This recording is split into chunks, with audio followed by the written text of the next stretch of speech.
ছোটবেলা থেকেই মানুষ এখানে আসতো, এসে জ্যাঠা কেমন আছো, জেঠি কেমন আছো বলতো। আমরা চাই সত্যিটা বেরোক, যে কেন, কি ব্যাপার হলো, কেন হলো, কি কারণ। আমার তো মনে হয় ওর এটা তো করা উচিত ছিল না। জানি না এখনকার ছেলেদের পার্টি ছিল, পার্টি করার পর এই ঘটনা, সেটা তো আমরা জানি না। কারণ কি ও শুনলাম পার্টি ছিল কি জানি না, এবং এও শুনেছিলাম যে 2 মাস পরে ওর বিয়ে।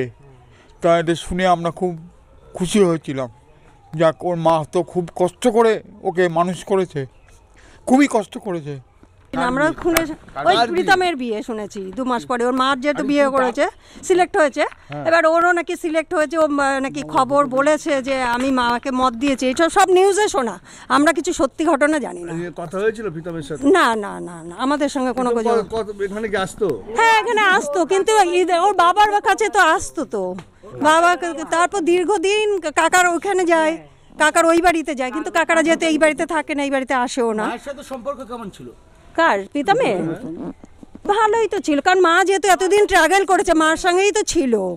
মায়ের কাছে নিশ্চয়ই ভালো ছিল, না প্রীতম ছিল তো মায়ের সঙ্গে এতদিন। হ্যাঁ, রিঙ্কু মজুমদারের সাথে। মনে হচ্ছে মৃত্যুটা কি আমরা তো বুঝতে পারছি না, আমরা তো শুনেই হয়ে গেলাম। কেন এইরকম? আমরা যেহেতু বিয়ে ঠিক হয়ে গেছে, মার মত দিয়েছে বিয়েতে, সেই ছেলে হঠাৎ করে এরকম নিয়ে একটা সার্ভিস পর্যন্ত করে। নমস্কার বন্ধুরা, আমার নাম ধ্রুবজ্যোতি সরকার। বিয়ের 25 দিনের মাথায় ছেলের আকস্মিক মৃত্যুতে বিধ্বস্ত মা রিঙ্কু মজুমদার প্রীতমকে হারিয়ে দিলীপ ঘোষ আক্ষেপের সুরে বলেন, পুত্র সুখ হয়নি, কিন্তু পুত্র শোক হয়ে গেল। এমন হবে কল্পনাও করতে পারেনি। পোস্টমর্টম হবে, রিপোর্ট আসবে, জানা যাবে কি হয়েছে, কেন হলো, এরকম একটা জলজান্ত ছেলে কী হয়ে চলে গেল আমাদের ছেড়ে, এর কোনো বলার কিছু নেই। দাদা, কথা হয়েছিল তিনজনের সাথে? মা যা সব কিছু ছিল, ছেলে চলে গেল। এত কষ্ট করে তাকে মানুষ করেছে, সর্বগুণ সম্পন্ন ছেলে, পড়াশোনায় ভালো, দেখতে শুনতে, কথাবার্তা। তখন আমিও সন্দেহ করিনি এরকম হতে পারে। দাদা, সিনজয়ের সাথে কোনো কথা হয়েছিল? পরিপূর্ণ হয় না, এর কোনো বর্ণনা হয় না।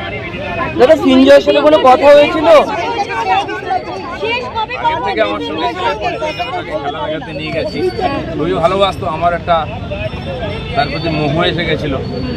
দুর্ভাগ্য আমার যে পুত্র সুখ হয়নি, পুত্র শোক করিনি। ছেড়ে দাও, ছেড়ে দাও, ছেড়ে দাও।